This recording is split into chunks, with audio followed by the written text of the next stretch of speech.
Hello जी, सत श्री अकाल साਰਿਆਂ ਨੂੰ ਤੇ ਸਵਾਗਤ ਹੈ ਤੁਹਾਡਾ ਪੰਜਾਬ ਜੋਬ ਟਾਰਗੇਟ ਦੇ ਆਫੀਸ਼ੀਅਲ YouTube ਚੈਨਲ ਤੇ। ਤੁਹਾਨੂੰ ਵੀ ਪਤਾ ਹੈ ਕਿ ਸੀਨੀਅਰ ਅਸਿਸਟੈਂਟ ਯਾਨੀ ਕਿ ਸੀਨੀਅਰ ਅਸਿਸਟੈਂਟ ਕਮ ਇੰਸਪੈਕਟਰ ਦੇ ਜਿਹੜੇ ਸਿਲੇਬਸ ਦਾ ਡਾਊਟ ਸੀ ਉਹ ਬੱਚਿਆਂ ਦਾ ਕਲੀਅਰ ਹੋ ਚੁੱਕਿਆ ਹੈ, ਸਿਲੇਬਸ ਆਊਟ ਹੋ ਚੁੱਕਿਆ ਹੈ। ਹੁਣ ਮੇਨ ਮੁੱਦਾ ਹੈ ਕਿ ਤੁਸੀਂ ਐਗਜ਼ਾਮ ਕਰੈਕ ਕਰਨਾ ਚਾਹੁੰਦੇ ਹੋ। ਅੱਜ ਆਪਾਂ ਸਾਰੀ ਦੀ ਸਾਰੀਆਂ ਚੀਜ਼ਾਂ ਤੇ ਬਿਲਕੁਲ ਐਂਡ ਤੱਕ ਗੱਲ ਕਰਾਂਗੇ ਕਿ ਜੀਕੇ ਜੀਐਸ ਕਿਵੇਂ ਕਰਨੀ ਹੈ, ਕਿਵੇਂ ਕਿੱਥੋਂ ਤੁਸੀਂ ਪੜ੍ਹਨੀ ਹੈ, ਮੈਥ ਦਾ ਕਿਹੜਾ ਪੋਰਸ਼ਨ ਕਰਨਾ ਹੈ, ਕਿਹੜਾ ਛੱਡਣਾ ਹੈ, ਰੀਜ਼ਨਿੰਗ ਕਿਵੇਂ ਕਰਨੀ ਹੈ, ਪੰਜਾਬ ਜੀਕੇ ਕਿਵੇਂ ਕਰਨੀ ਹੈ। ਸਾਰੀਆਂ ਦੀਆਂ ਸਾਰੀਆਂ ਚੀਜ਼ਾਂ ਆਪਾਂ ਬਿਲਕੁਲ ਬੇਸਿਕ ਵੇ ਨਾਲ ਤੇ ਕਿੱਥੋਂ ਸਾਰੀਆਂ ਚੀਜ਼ਾਂ ਕਵਰ ਕਰਨੀਆਂ ਨੇ ਉਹ ਇਸ ਵੀਡੀਓ ਦੇ ਵਿੱਚ ਆਪਾਂ ਗੱਲ ਕਰਾਂਗੇ। ਇਸ ਕਰਕੇ ਵੀਡੀਓ ਨੂੰ ਤੁਸੀਂ ਬਿਲਕੁਲ ਐਂਡ ਤੱਕ ਦੇਖਣਾ ਹੈ।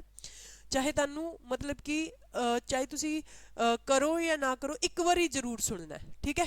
ਹੋਰ ਹਾਂ, ਜਿਸ ਤੁਹਾਨੂੰ ਸਾਡੀ ਸਮਝ ਆਉਂਦੀ ਹੈ, ਸਾਡੀਆਂ ਕਲਾਸਿਸ ਵਧੀਆ ਲੱਗਦੀਆਂ ਨੇ, ਜਿੱਦਾਂ ਕਿ ਮੈਂ ਸਵੇਰੇ ਜੀਕੇ ਜੀਐਸ ਦੀ MCQ ਕਲਾਸ ਪਾਈ ਸੀਗੀ, ਉਸ ਤੋਂ ਬਾਅਦ ਕੰਪਿਊਟਰ ਦੀ ਕਲਾਸ ਪਾਈ ਸੀ, ਹੋਰ ਵੀ ਪਹਿਲਾਂ ਅਸੀਂ ਕਾਫੀ ਮੈਥਸ ਇੰਗਲਿਸ਼ ਦੀਆਂ ਕਲਾਸਿਸ ਵੀ ਜਿਹੜੀਆਂ ਨੇ ਪਾ ਰੱਖੀਆਂ ਨੇ। ਤੁਹਾਨੂੰ ਸਾਡੀ ਸਮਝ ਆਉਂਦੀ ਹੈ ਤਾਂ ਤੁਸੀਂ ਸਾਡਾ ਬੈਚ ਵੀ ਪਰਚੇਜ ਕਰ ਸਕਦੇ ਹੋ। 499 ਦਾ ਬੈਚ ਹੈਗਾ, ਬਿਲਕੁਲ ਅਸੀਂ ਰੇਟ ਘਟਾਤੇ ਨੇ। ਪਹਿਲਾਂ ਇਹ 799 ਦਾ ਸੀਗਾ, ਜਿਹੜਾ 499 ਦਾ ਕਰਤਾ ਹੈ ਟਿਲ ਐਗਜ਼ਾਮ, ਜਦੋਂ ਤੱਕ ਐਗਜ਼ਾਮ ਨਹੀਂ ਹੁੰਦਾ ਉਦੋਂ ਤੱਕ, ਠੀਕ ਹੈ। ਹੁਣ ਦੇਖੋ, ਇਹ ਜਿਹੜਾ ਹੈਗਾ ਕੋਰਸ ਤੁਸੀਂ ਲੈ ਸਕਦੇ ਹੋ। ਐਪ ਦਾ ਲਿੰਕ 360 ਜੋਬ ਟਾਰਗੇਟ ਐਪ ਹੈ, ਉਹਦਾ ਲਿੰਕ ਡਿਸਕ੍ਰਿਪਸ਼ਨ 'ਚ ਦੇ ਰੱਖਿਆ, ਤੁਸੀਂ ਐਪ ਡਾਊਨਲੋਡ ਕਰ ਲਓ ਤੇ ਕੋਰਸ ਪਰਚੇਜ ਕਰ ਲਓ। ਆਹ ਨੰਬਰ ਹੈ, ਇਸ ਨੰਬਰ ਤੇ ਕਾਲ ਕਰਕੇ ਵੀ ਤੁਸੀਂ ਇਨਫੋਰਮੇਸ਼ਨ ਲੈ ਸਕਦੇ ਹੋ। ਹੁਣ ਆਨੇ ਆ ਜੀ ਆਪਾਂ ਮੁੱਦੇ ਦੀ ਗੱਲ ਤੇ। ਹੁਣ ਤੁਹਾਨੂੰ ਪਤਾ ਕਿ ਸਿਲੇਬਸ ਬਿਲਕੁਲ ਸੇਮ ਹੈ, ਬਟ ਥੋੜੇ ਜਿਹੇ ਨੰਬਰਾਂ ਦੇ ਵਿੱਚ ਚੇਂਜ ਹੋਇਆ ਹੈ। ਪਹਿਲਾ ਪੇਪਰ 100 ਦਾ ਆਉਂਦਾ ਸੀ, ਬਟ ਇਹਦਾ ਪੇਪਰ ਆਊਗਾ ਜੀ 120 ਨੰਬਰਾਂ ਦਾ। ਜੀਕੇ ਜੀਐਸ ਜਿਹੜੀ ਹੈ ਉਹ 30 ਮਾਰਕਸ ਦੀ ਆਊਗੀ। ਤੁਸੀਂ ਸਿਲੇਬਸ ਨੂੰ ਮੈਚ ਕਰਕੇ ਦੇਖਿਓ, ਪਹਿਲਾਂ ਜਿਹੜੇ ਪਟਵਾਰੀ ਐਕਸਾਈਜ਼ ਦੇ ਪੇਪਰ ਹੋ ਰਹੇ ਸੀਗੇ ਉਹਨਾਂ ਨਾਲ ਸੇਮ ਮਿਲਦਾ ਜੁਲਦਾ ਹੋਊਗਾ। ਬਟ ਇੱਕ ਗੱਲ ਸੋਚਣ ਵਾਲੀ ਹੈ ਕਿ ਪਟਵਾਰੀ ਤੇ ਐਕਸਾਈਜ਼ ਦਾ ਪੇਪਰ ਕੀ ਸੇਮ ਸੀਗਾ?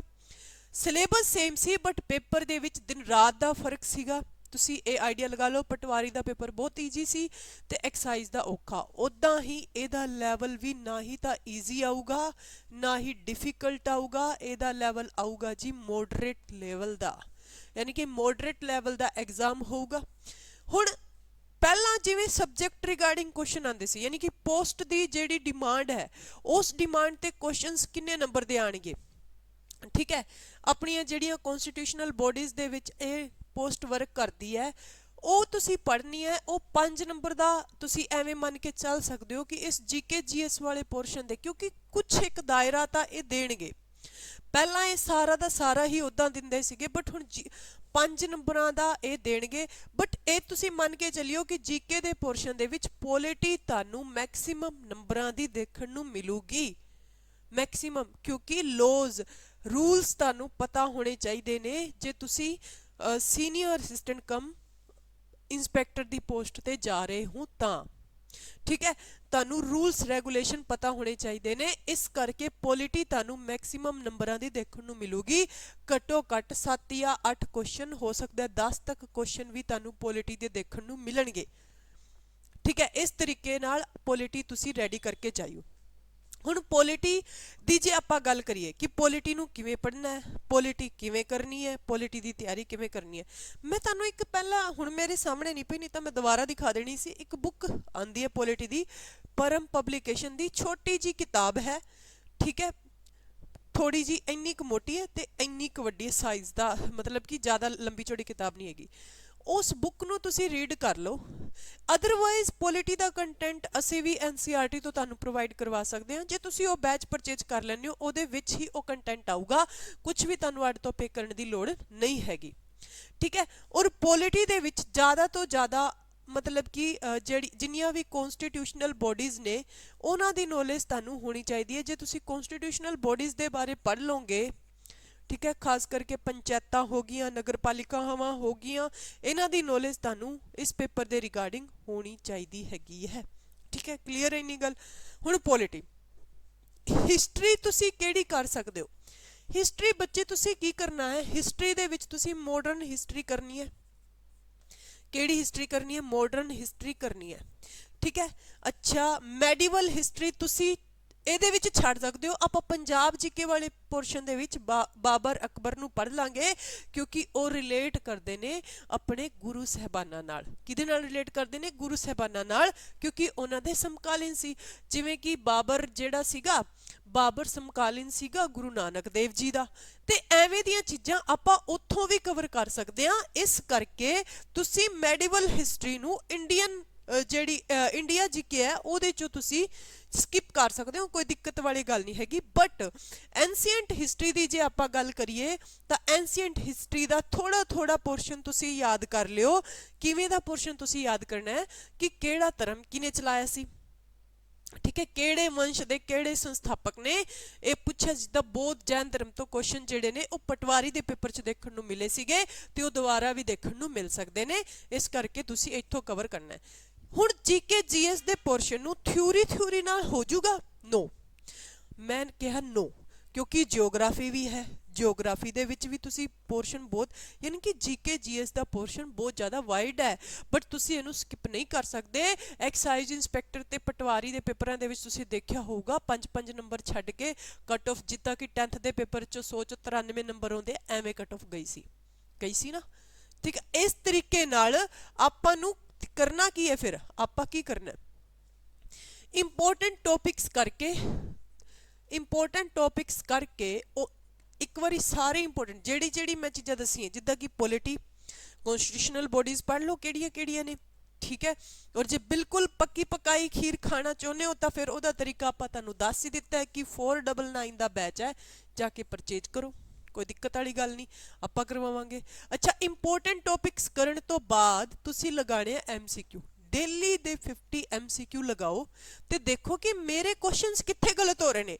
ਜਿੱਥੇ ਕੁਐਸਚਨ ਗਲਤ ਹੋ ਰਹੇ ਨੇ ਉਸੇ ਟੌਪਿਕਸ ਨੂੰ ਰਿਵਾਈਜ਼ ਕਰੋ, ਉਸੇ ਟੌਪਿਕ ਨੂੰ ਰਿਵਾਈਜ਼ ਕਰੋ। ਉਹ ਟੌਪਿਕ ਤੁਹਾਡਾ ਇੱਕ MCQ ਤੋਂ ਵੀ ਹੋ ਜਾਊਗਾ।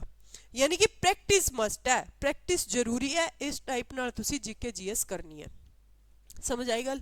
ਉਸ ਤੋਂ ਬਾਅਦ ਆਪਾਂ ਚੱਲਦੇ ਹਾਂ ਜੀ ਮੈਥ ਤੇ।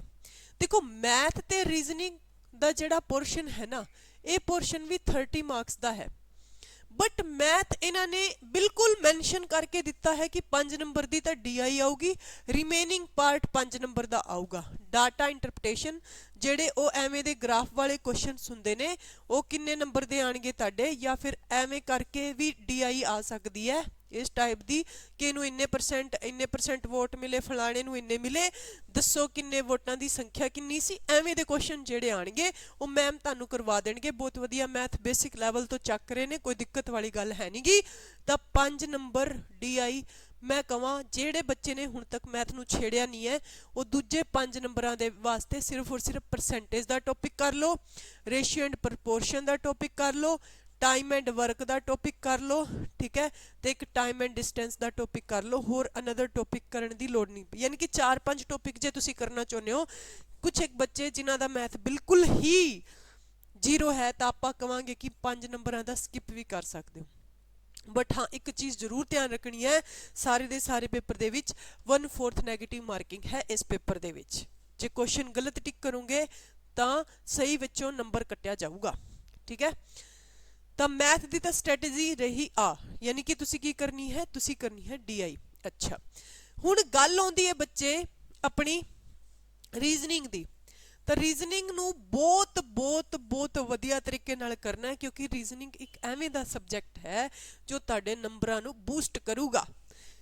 20 नंबरां दी रीजनिंग बहुत वधिया तरीके नाल करनी है तुसी, जिहदे विचों सीरीज़ दा पार्ट क्वेश्चन आऊगा। यानी कि कुछ टॉपिक्स मैं इत्थे एवें दे लिखूं जिन्हां विचों 100% टॉपिक आणगे।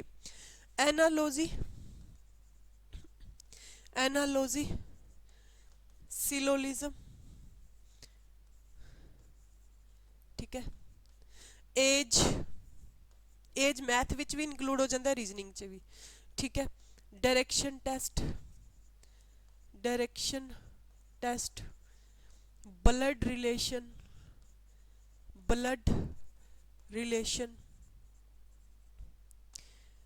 ठीक है। उस तो बाद सीरीज कई टाइप दी हो सकती है, नंबर सीरीज भी हो सकती है, अल्फाबैटिकल सीरीज भी हो सकती है, ठीक है। होर की हो सकता है, होर इन्हां दे विचों कैलेंडर दा टॉपिक तुसी करना ही करना है।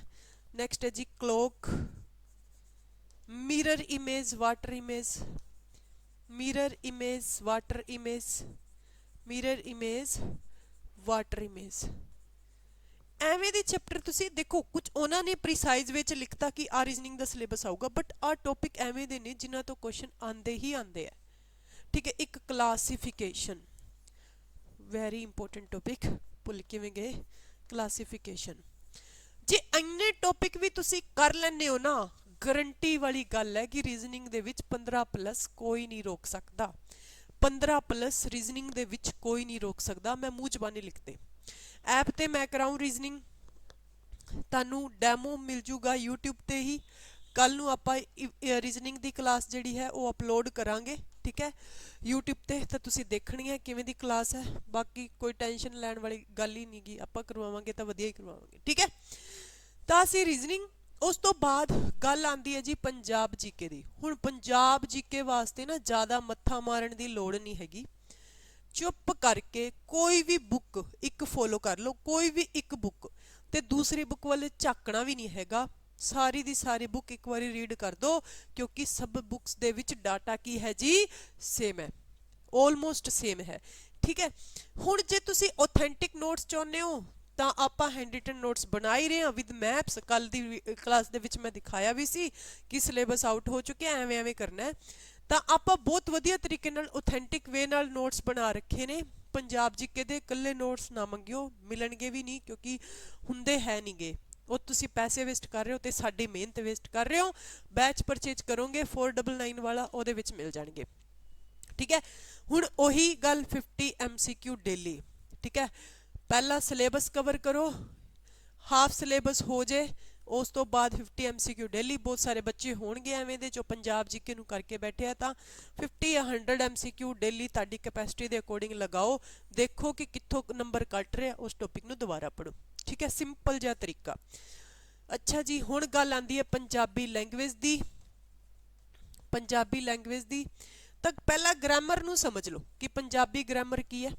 ਠੀਕ ਹੈ, ਕਿਸੇ ਦੀਆਂ ਵੀ ਕਿਸੇ ਵੀਰ ਭੈਣ ਭਰਾ ਜੋ ਵੀ ਵੀਡੀਓ ਪਾ ਰਿਹਾ ਪੰਜਾਬੀ ਤੇ, ਉਹਦੀਆਂ ਵੀਡੀਓਜ਼ ਜਿਹੜੀਆਂ ਨੇ ਉਹ ਦੇਖ ਲਓ। ਅਦਰਵਾਈਜ਼ ਤੁਸੀਂ ਜੇ ਕੋਈ ਬੈਚ ਪਰਚੇਜ ਕਰ ਰਹੇ ਹੋ, ਆਪਣਾ ਕਰਨਾ ਜਾਂ ਕਿਸੇ ਹੋਰ ਦਾ ਕਰਨਾ, ਉਹ ਤੁਹਾਨੂੰ ਪੰਜਾਬੀ ਕਰਵਾ ਹੀ ਰਿਹਾ, ਤਾਂ ਜ਼ਿਆਦਾ ਟਾਈਮ ਨਾ ਖਰਾਬ ਕਰੋ ਇਹਦੇ ਤੇ। ਪੰਜਾਬੀ ਲੈਂਗੁਏਜ ਨੂੰ ਘੰਟਾ 30 ਦਿਨ ਯਾਨੀ ਕਿ 30 ਡੇਜ਼ ਸਿਰਫ 1 ਆਵਰ ਦੇ ਦਿਓ, ਪੰਜਾਬੀ ਤੁਹਾਡੀ ਇੱਜ਼ਤ ਬਚਾ ਦੂਗੀ। ਕਿਉਂਕਿ ਇਸ ਵਾਰ ਪੰਜਾਬੀ 15 ਕੁਐਸਚਨਸ ਦੀ ਆ ਰਹੀ ਹੈ। 15 ਕੁਐਸਚਨ ਸਾਰੇ ਨੇ, ਤਾਂ ਜੇ ਇੱਕ ਵੀ ਗਲਤ ਹੁੰਦਾ ਹੈ ਨਾ ਤਾਂ ਹਰ ਪੰਜਾਬੀ ਵਾਸਤੇ ਨੁਕਸਾਨ ਦਾ ਕਾਰਨ। ਕਿਉਂਕਿ ਭਾਈ ਸਾਹਿਬ ਅਦਰ ਸਟੇਟ ਦੇ ਬੱਚੇ ਵੀ ਐਗਜ਼ਾਮ ਦੇਣਗੇ, ਤਾਂ ਉਹਨਾਂ ਦਾ ਪੰਜਾਬੀ ਦੇ ਵਿੱਚ ਹੱਥ ਕੀ ਹੈ, ਟਾਈਟ ਹੈ। ਤਾਂ ਸੋਚ ਸਮਝ ਕੇ ਕਰਿਓ। ਠੀਕ ਹੈ, ਕਿਉਂਕਿ 15 ਤੇ ਉਹ 50 ਨੰਬਰ ਪੇਪਰ ਏ ਵਾਲੇ ਉੱਥੇ ਵੀ ਇਨਕਲੂਡ ਹੁੰਦੀ ਹੈ, ਤਾਂ ਤੁਸੀਂ ਪੜ੍ਹੋਗੇ ਹੀ ਪੜ੍ਹੋਗੇ। ਉਹ ਨਾ ਕਰੈਕ ਹੋਇਆ ਤਾਂ ਪੇਪਰ ਚੈੱਕ ਵੀ ਨਹੀਂ ਹੋਣਾ। ਸਿੰਪਲ ਜੀ ਗੱਲ ਹੈ, ਪਹਿਲਾਂ ਗ੍ਰਾਮਰ ਨੂੰ ਸਮਝੋ, ਰੂਲ ਸਮਝੋ ਕੀ ਕੁਛ ਆ ਰਿਹਾ। 2-3 ਪੇਪਰ ਨੂੰ ਦੇਖੋ, ਪੇਪਰਾਂ ਨੂੰ ਐਨਾਲਾਈਜ਼ ਕਰੋ ਕਿ ਪੇਪਰਾਂ ਦੇ ਵਿੱਚ ਕੀ ਕੁਛ ਆ ਰਿਹਾ, ਉਸ ਅਕੋਰਡਿੰਗ ਪੜ੍ਹ ਲਓ। ਠੀਕ ਹੈ, ਪਹਿਲਾ ਪੇਪਰ ਜ਼ਰੂਰ ਦੇਖੋ ਕਿ ਆ ਕਿਉਂ, ਕਿਉਂਕਿ ਪੰਜਾਬੀ ਲੈਂਗੁਏਜ ਕੋਈ ਵੀ ਹੈ ਉਹ ਬਹੁਤ ਵਾਈਡ ਹੈ। ਉੱਦਾਂ ਹੀ ਇੰਗਲਿਸ਼ ਵਾਸਤੇ ਵੀ ਮੈਂ ਆਹੀ ਸਲਾਹ ਦਊਂ। ਵੈਸੇ ਤਾਂ ਮੈਮ ਨੇ ਕੁਛ ਇੱਕ ਵੀਡੀਓ ਪਾ ਰੱਖੀਆਂ YouTube ਤੇ ਹੀ, ਉਹ ਵੀਡੀਓਜ਼ ਤੁਸੀਂ ਜ਼ਰੂਰ ਦੇਖ ਲਓ, ਕਿਉਂਕਿ ਰੂਲਸ ਰੈਗੂਲੇਸ਼ਨਸ ਬਹੁਤ ਵਧੀਆ ਤਰੀਕੇ ਨਾਲ ਕਿਸੇ ਵੀ ਪੰਜਾਬ ਦੇ ਕਿਸੇ ਵੀ YouTube ਤੇ ਤੁਸੀਂ ਦੇਖੋਗੇ ਨਾ ਵੀਡੀਓ, YouTube ਚੈਨਲ ਤੇ, ਉਹ ਸਿੱਧਾ ਦਾ ਸਿੱਧਾ MCQ ਕਰਵਾ ਰਿਹਾ, ਨਾ ਕੋਈ ਰੂਲਸ ਦੱਸ ਰਿਹਾ ਨਾ ਕੁਛ। ਬਟ ਜੇ ਤੁਸੀਂ ਸਾਡੇ ਚੈਨਲ ਤੇ ਆਏ ਹੋ, ਸਾਡੇ ਚੈਨਲ ਤੇ ਦੇਖੋਗੇ ਤਾਂ ਤੁਹਾਨੂੰ ਰੂਲਸ ਰੈਗੂਲੇਸ਼ਨ ਮਿਲਣਗੇ 101% ਕਿ ਕਿਹੜਾ ਰੂਲ ਕਿੱਥੇ ਲੱਗਦਾ। ਔਰ ਆਪਾਂ ਕਲਾਸ ਦੇ ਵਿੱਚ ਵੀ ਯਾਨੀ ਕਿ ਐਪ ਦੇ ਵਿੱਚ ਜਿਹੜੀਆਂ ਵੀਡੀਓਜ਼ ਅਪਲੋਡ ਕਰੀਆਂ ਇੰਗਲਿਸ਼ ਦੀਆਂ ਜਾਂ ਜਿਹੜੀਆਂ ਕਲਾਸਿਸ ਚੱਲ ਰਹੀਆਂ, ਉਹਦੇ ਵਿੱਚ ਵੀ ਡੇਲੀ ਰੂਲਸ ਰੈਗੂਲੇਸ਼ਨ, ਉਸ ਤੋਂ ਬਾਅਦ ਪ੍ਰੈਕਟਿਸ। ਕੀ ਹੁੰਦਾ, ਇੱਕ ਵੀਕ ਦੇ ਵਿੱਚ ਅਸੀਂ ਇੱਕ ਜਿਹੜਾ ਚੈਪਟਰ ਕਵਰ ਕਰਾਉਂਦੇ ਆ, ਵੀਕ ਦੇ ਲਾਸਟ ਦੇ ਵਿੱਚ ਉਹਨਾਂ ਸਾਰੇ ਚੈਪਟਰ ਦੀ ਪ੍ਰੈਕਟਿਸ ਲਗਵਾਉਂਦੇ ਆ। ਐਵੇਂ ਹੁੰਦੀ ਹੈ ਇੰਗਲਿਸ਼। ਠੀਕ ਹੈ, ਤੇ ਤੁਸੀਂ ਵੀ ਐਵੇਂ ਹੀ ਕਰਨਾ ਹੈ, ਸਿੱਧਾ MCQ। ਹਾਂਜੀ, ਐਵੇਂ ਐਵੇਂ ਐਵੇਂ ਕਦੇ ਵੀ ਇੰਗਲਿਸ਼ 'ਚ ਉਹ ਨਹੀਂ ਹੋਗੇ, ਮਾਰ ਖਾਓਗੇ ਹੀ ਖਾਓਗੇ। ਠੀਕ ਹੈ, ਤਾਂ MCQ ਲਗਾਉਣ ਤੋਂ ਪਹਿਲਾਂ ਕੁਝ ਰੂਲਸ ਰੈਗੂਲੇਸ਼ਨ ਜਾਣ ਲਓ। ਡੇਲੀ ਦਾ ਨਿਯਮ ਬਣਾ ਲਓ ਕਿ 10 ਵੋਕੈਬ ਦੇ ਵਰਡ ਕਰਨੇ ਹੀ ਕਰਨੇ ਆ। ਵੋਕੈਬ ਯਾਨੀ ਕਿ antonym, synonym, one word substitution, idiom, phrase, ਯਾਨੀ ਕਿ 10 ਵੋਕੈਬ ਦੇ ਵਰਡਸ ਕਰਨੇ ਹੀ ਕਰਨੇ ਆ। ਡੇਲੀ ਰੂਲ ਰੈਗੂਲੇਸ਼ਨ ਬਣਾ ਲਓ। ਸਮਝ ਆਈ ਗੱਲ ਨਹੀਂ? ਠੀਕ ਹੈ, ਤਾਂ ਆ ਸੀ ਆਪਣਾ ਸਾਰਾ ਦਾ ਸਾਰਾ ਜੋ ਕਿ ਆਪਾਂ ਐਨਾਲਾਈਜ਼ ਕਰਿਆ ਕਿ ਕਿਹੜੇ ਸਬਜੈਕਟ ਨੂੰ ਕਿਵੇਂ ਕਵਰ ਕਰਨਾ ਹੈ। ਠੀਕ ਹੈ, ਮੋਟਾ ਮੋਟਾ ਮੈਂ ਹਿੰਟ ਦੇਤਾ। ਬਾਕੀ ਜੇ ਕੋਈ ਇਨਫੋਰਮੇਸ਼ਨ ਬੈਚ ਦੀ ਲੈਣੀ ਹੋਵੇ ਤਾਂ 9812630162 ਇਸ ਨੰਬਰ ਤੇ ਤੁਸੀਂ ਕਾਲ ਕਰ ਸਕਦੇ ਹੋ, ਬੈਚ ਪਰਚੇਜ ਕਰ ਸਕਦੇ ਹੋ, ਬੇਝਿਜਕ ਤਿਆਰੀ ਕਰ ਸਕਦੇ ਹੋ। Thank you so much.